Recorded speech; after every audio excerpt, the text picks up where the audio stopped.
पाकिस्तान जाने वाले पानी पर भारत की अब तक की सबसे बड़ी प्लानिंग, बांधों और नहरों का सैलाब। सिंधु नदी प्रणाली पर भारत का 360 डिग्री महाप्लान, 100 किलोमीटर से भी ज्यादा कई नहरें रॉकेट रफ्तार से बन रही। सिंधु, चिनाब और झेलम नदी के पूरे पानी के लिए गृह मंत्री अमित शाह ने किया ऐलान, 36 महीने में ही खत्म हो जाएगा पूरा प्रोजेक्ट।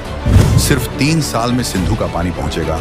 राजस्थान के श्रीगंगानगर दुनिया के सबसे नामुमकिन काम को संभव कर रहा भारत। पाकल दुल, रथले, किरू और क्वार से भारत के कई राज्य बनेंगे पावर हाउस। बिजली बनाने अब तक का सबसे बड़ा प्लान। उधर पाकिस्तान के बांधों में 1.5 लेवल पर पहुंचा पानी, खरीफ की फसलें बर्बाद, 2200 करोड़ रुपए का लग चुका फटका। इस वक्त जब आप ये वीडियो देख रहे हैं, सीमा पार पाकिस्तान में हाहाकार मचा हुआ है। उसके बड़े बड़े बांध तरबेला और मंगला, जो उसकी शान हुआ करते थे, आज खुद पानी की भीख मांग रहे हैं। उनमें पानी का स्तर 1.5 लेवल पर पहुंच चुका है। 1.5 लेवल यानी वो स्तर जिसके नीचे बांध से एक बूंद पानी भी बाहर नहीं निकाला जा सकता। इसका सीधा असर दिख रहा है पाकिस्तान के पंजाब प्रांत में, जिसे वो अपना अन्न का कटोरा कहता है। खरीफ की फसलें, जो पाकिस्तान की अर्थव्यवस्था की रीढ़ हैं, आज पानी की कमी से खेतों में ही दम तोड़ रही है। किसान आसमान की तरफ देख रहे हैं, लेकिन उन्हें वहां उम्मीद की किरण नहीं, बल्कि भारत की वो खामोश रणनीति दिख रही है जिसने उनके हलक सुखा दिए हैं। आप सोच रहे होंगे कि ये सब अचानक कैसे हो गया? तो सुनिए, ये अचानक नहीं हुआ। ये एक सोची समझी, नपी तुली और सधे हुए कदमों से चली गई एक ऐसी चाल है जिसकी पटकथा बहुत पहले लिखी जा चुकी थी। पहलगाम में हुए कायराना हमले के बाद भारत ने फैसला किया कि अब बातचीत का समय खत्म हुआ, अब एक्शन का समय है। और इस बार एक्शन किसी गोली या बम से नहीं, बल्कि उस चीज से लिया गया जो पाकिस्तान की जीवन रेखा है, पानी।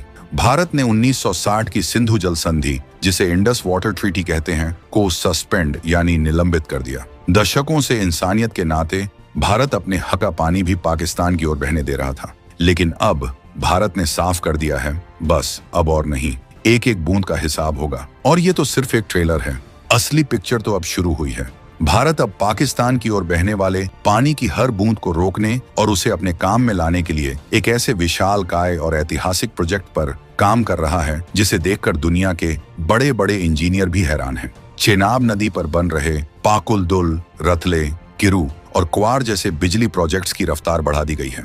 जम्मू कश्मीर से लेकर पंजाब, हरियाणा और राजस्थान तक पानी लाने के लिए एक विशाल नई नहर का जाल बिछाया जा रहा है। रणबीर नहर जैसी पुरानी नहरों को 2 गुना बड़ा किया जा रहा है। ये भारत का वो विराट संकल्प है जो एक तरफ हमारे करोड़ों किसानों के जीवन में समृद्धि लाएगा, तो दूसरी तरफ पाकिस्तान की जमीन को बंजर बना देने की ताकत रखता है। ये नए भारत की नई रीति है, जो छेड़ेगा उसे छोड़ेंगे नहीं। भारत का महाअभियान, 113 किलोमीटर लंबी नहर और नदियों का संगम। तो क्या है भारत का ये मास्टर प्लान? ये कोई छोटा मोटा बांध या नहर नहीं है, ये है भारत की इंजीनियरिंग और इच्छा शक्ति का वो महायज्ञ जो पाकिस्तान के भूगोल और भविष्य को हमेशा के लिए बदल देगा। इस महाअभियान का दिल है कि 113 किलोमीटर लंबी प्रस्तावित नहर, ये कोई आम नहर नहीं होगी। ये नदियों को आपस में जोड़ने वाली एक ऐसी धमनी होगी जो जम्मू कश्मीर की चेनाब नदी के अतिरिक्त पानी को खींचकर उसे पंजाब की रावी, ब्यास, सतलुज नदी प्रणाली में डाल देगी। इसे सरल भाषा में समझिए। सिंधु जल संधि के तहत 3 पूर्वी नदियां, रावी, ब्यास और सतलुज का पानी पूरी तरह से भारत का है, और 3 पश्चिमी नदियां, सिंधु, झेलम और चेनाब का पानी पाकिस्तान को मिला। लेकिन भारत को इन पर बिजली बनाने और सीमित इस्तेमाल का हक है। दशकों तक भारत ने चेनाब जैसी पश्चिमी नदियों पर अपने हक का पूरा इस्तेमाल नहीं किया और हजारों मिलियन क्यूबिक मीटर पानी हर साल यूं ही पाकिस्तान चला जाता था। अब भारत उसी पानी को वापस अपनी पूर्वी नदियों में ला रहा है। ये 113 किलोमीटर की नहर एक तरह का वाटर एक्सप्रेसवे होगी जो चेनाब के पानी को मोड़कर सीधा भारत के उन राज्यों में ले आएगी जिन्हें इसकी सबसे ज्यादा जरूरत है। इस योजना की भव्यता का अंदाजा आप इसी बात से लगा सकते हैं कि इस नई नहर को जम्मू, पंजाब, हरियाणा और राजस्थान में 13 अलग अलग जगहों पर मौजूदा नहरों के नेटवर्क से जोड़ा जाएगा। ये एक विशाल मकड़जाल की तरह होगा जिसका एक एक धागा भारत के खेतों तक पानी पहुंचाने के लिए बुना जा रहा है। और इस जाल का अंतिम पड़ाव कहां होगा? राजस्थान में भारत की जीवन रेखा कहीं जाने वाली इंदिरा गांधी नहर में, यानी जो चेनाब का पानी आज पाकिस्तान को हरा भरा कर रहा है, कल वही पानी राजस्थान के रेगिस्तान में सोना उगाएगा। ये सिर्फ एक नहर नहीं है, ये एक रणनीतिक हथियार है। ये पाकिस्तान को एक साफ संदेश है कि भारत अब अपने संसाधनों पर किसी भी तरह का रहम खाने के मूड में नहीं है। उत्तम सिन्हा जैसे देश के बड़े रक्षा और जल विशेषज्ञ मानते हैं कि ये योजना सिर्फ पाकिस्तान को जवाब देने के लिए नहीं, बल्कि आने वाले समय में जलवायु परिवर्तन की वजह से होने वाली पानी की कमी से भारत को सुरक्षित करने के लिए भी एक मास्टर स्ट्रोक है। ये भारत की जल सुरक्षा को एक अभेद्य किले में बदल देगा। चेनाब पर चक्रव्यूह, पाकल दुल, रथले, किरू और क्वार का दम। नहरें तो पानी को ले जाने का रास्ता है, लेकिन उस पानी को पहले रोकना, जमा करना और कंट्रोल करना भी तो जरूरी है। और इसी काम के लिए भारत चेनाब और उसकी सहायक नदियों पर बना रहा है 4 महाबली बांधों का एक ऐसा चक्रव्यूह जिसे भेदना पाकिस्तान के बस की बात नहीं। इन 4 प्रोजेक्ट्स के नाम याद कर लीजिए, पाकल दुल, रथले, किरू और क्वार। ये सिर्फ बिजली घर नहीं, ये पानी पर भारत के नियंत्रण की मुहर है। सबसे पहले बात करते हैं पाकल दुल। 1000 मेगावाट की ये विशाल जल विद्युत परियोजना चेनाब की सहायक नदी मरुसूदर पर बन रही है। जब ये पूरा होगा तो ये न सिर्फ जम्मू कश्मीर को बिजली से रोशन करेगा, बल्कि अपने विशाल जलाशय में पानी की एक बड़ी मात्रा को नियंत्रित भी करेगा। इसके बाद आता है रथले। 850 मेगावाट की ये परियोजना सीधे चेनाब नदी पर है। पाकिस्तान ने इस पर बहुत हाय तौबा मचाई, अंतर्राष्ट्रीय मंचों पर गया, लेकिन भारत ने साफ कर दिया कि ये हमारे हक का प्रोजेक्ट है और ये बनकर रहेगा।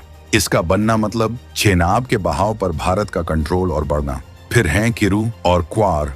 ये दोनों प्रोजेक्ट्स भी चेनाब नदी पर ही हैं, जिनकी क्षमता क्रमशः 624 मेगावाट और 540 मेगावाट है। जब ये चारों प्रोजेक्ट्स एक साथ काम करना शुरू करेंगे तो सोचिए क्या होगा। भारत के पास चेनाब नदी के पानी के बहाव को रेगुलेट करने की अभूतपूर्व ताकत आ जाएगी। हम तय करेंगे कि कब, कितना और कैसे पानी नीचे की ओर जाएगा। पाकिस्तान को डर है कि भारत इन बांधों का इस्तेमाल रणनीतिक हथियार के तौर पर कर सकता है, यानी सूखे के समय पानी रोक सकता है और बाढ़ के समय एक साथ अतिरिक्त पानी छोड़कर पाकिस्तान में तबाही मचा सकता है। हालांकि भारत का इरादा ऐसा नहीं है, लेकिन इन बांधों का बनना ही पाकिस्तान के मन में एक परमानेंट डर पैदा करने के लिए काफी है। ये प्रोजेक्ट्स सिंधु जल संधि की शर्तों के अंदर हैं, जो भारत को पश्चिमी नदियों पर run of the river project बनाने की इजाजत देती है। भारत बस अपने उसी हक का इस्तेमाल कर रहा है जो उसने 60 सालों तक नहीं किया था। ये उस नए भारत की आत्मविश्वास से भरी विदेश नीति है जो अपने हितों को सबसे ऊपर रखती है। पुरानी नसों में नया खून, रणबीर और ऊंच प्रोजेक्ट का कायाकल्प। भारत की ये पानी की रणनीति सिर्फ बड़े और नए प्रोजेक्ट्स तक ही सीमित नहीं है। ये एक 360 डिग्री प्लान है, जिसमें पुरानी और दशकों से नजरअंदाज की गई जल धमनियों में भी नया खून दौड़ाया जा रहा है। इसी कड़ी में 2 नाम सबसे अहम हैं, रणबीर नहर और ऊंच बहुउद्देशीय परियोजना। सबसे पहले बात रणबीर नहर की। ये कोई नई नहर नहीं है, ये पहले से ही मौजूद है और चेनाब नदी से पानी खींचकर जम्मू के इलाकों की सिंचाई करती है। लेकिन अब भारत सरकार ने एक क्रांतिकारी फैसला लिया है। इस नहर की लंबाई को दोगुना करने का प्रस्ताव है। जी हाँ, इसकी मौजूदा 60 किलोमीटर की लंबाई को बढ़ाकर 120 किलोमीटर किया जाएगा। इसका मतलब साफ है, चेनाब का और ज्यादा पानी पाकिस्तान की ओर बहने से पहले ही जम्मू की कृषि भूमि की प्यास बुझाएगा। इसके साथ ही प्रताप नहर जैसी अन्य नहरों को भी उनकी पूरी क्षमता से इस्तेमाल करने पर काम शुरू हो गया है। ये जमीनी स्तर पर किया जा रहा वो काम है जो बूंद बूंद पानी को पाकिस्तान जाने से रोक रहा है। और अब आते हैं उस प्रोजेक्ट पर जो दशकों से फाइलों में धूल फांक रहा था, ऊंच बहुउद्देशीय परियोजना। ऊंच नदी रावी नदी की एक प्रमुख सहायक नदी है और रावी, जैसा कि हम जानते हैं, एक पूर्वी नदी है जिस पर भारत का पूरा हक है। लेकिन बुनियादी ढांचे की कमी के कारण इस नदी का भी काफी अतिरिक्त पानी हर साल बिना इस्तेमाल हुए पाकिस्तान चला जाता था। अब केंद्र सरकार ने इस प्रोजेक्ट को फिर से जिंदा कर दिया है। कठुआ में बनने वाला ये प्रोजेक्ट सिर्फ बिजली ही नहीं बनाएगा, बल्कि सिंचाई और पीने के लिए पानी भी मुहैया कराएगा। लेकिन इसका सबसे बड़ा रणनीतिक पहलू कुछ और है। इस प्रोजेक्ट के तहत उंझ नदी के पानी को एक विशाल सुरंग के जरिए सीधे ब्यास बेसिन में मोड़ा जाएगा। ये नदियों को जोड़ने की उस बड़ी योजना का एक अहम हिस्सा है। यानी जो पानी पहले पाकिस्तान जाता था, अब वो भारत की पूर्वी नदियों के नेटवर्क को और मजबूत करेगा। ये सुनिश्चित करेगा कि भारत रावी, ब्यास और सतलुज के अपने हिस्से के पानी की हर एक बूंद का इस्तेमाल कर सके। ये एक बेहद कुशल और बारीक इंजीनियरिंग योजना है जो दिखाती है कि भारत की तैयारी कितनी गहरी और व्यापक है। अंतिम प्रहार, जब रेगिस्तान में पहुंचेगा सिंधु का पानी और शाह का ऐलान।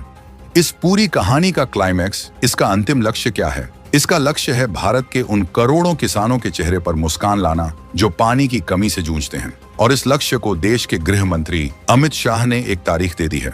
उन्होंने हाल ही में राजस्थान में एक जनसभा में जो ऐलान किया, उसने न केवल भारत में उम्मीद की लहर दौड़ा दी, बल्कि इस्लामाबाद में बैठे हुक्मरानों के होश उड़ा दिए। उन्होंने कहा, मैं आपको विश्वास दिलाता हूँ, 3 साल के भीतर सिंधु नदी प्रणाली का पानी नहरों के माध्यम से राजस्थान के श्रीगंगानगर के आखिरी गांव तक पहुंचेगा। ये सिर्फ एक राजनीतिक बयान नहीं है, ये उस विशालकाय इंजीनियरिंग और रणनीतिक योजना पर सरकार की अंतिम मुहर है, जिसकी बात हम पिछले 10 मिनट से कर रहे हैं। जब पाकुल दुल, रथले, किरू, क्वार जैसे बांध चेनाब के पानी को नियंत्रित करेंगे, जब 113 किलोमीटर की नहर उस पानी को रावी ब्यास सतलुज में मिलाएगी, और जब उंज प्रोजेक्ट से बची खुची बूंदें भी भारत के सिस्टम में आ जाएंगी, तब इंदिरा गांधी नहर में पानी का प्रवाह इतना बढ़ जाएगा कि वो राजस्थान के उन इलाकों को भी सरसब्ज कर देगा जो आज सूखे हैं। ये भारत की जीत की रणनीति है। एक तरफ हम अपने किसानों को समृद्ध बना रहे हैं, अपनी जल सुरक्षा को मजबूत कर रहे हैं और अपनी ऊर्जा जरूरतों को पूरा कर रहे हैं।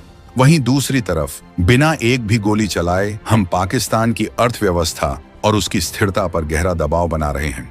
जब उसके पास खेती के लिए पानी नहीं होगा, पीने के लिए पानी कम होगा, तो उसकी आंतरिक समस्याएं खुद ब खुद बढ़ जाएंगी। तो आपको मुताबिक क्या पानी को एक रणनीतिक हथियार के रूप में इस्तेमाल करना सही है? अपनी राय कमेंट्स में जरूर बताइएगा।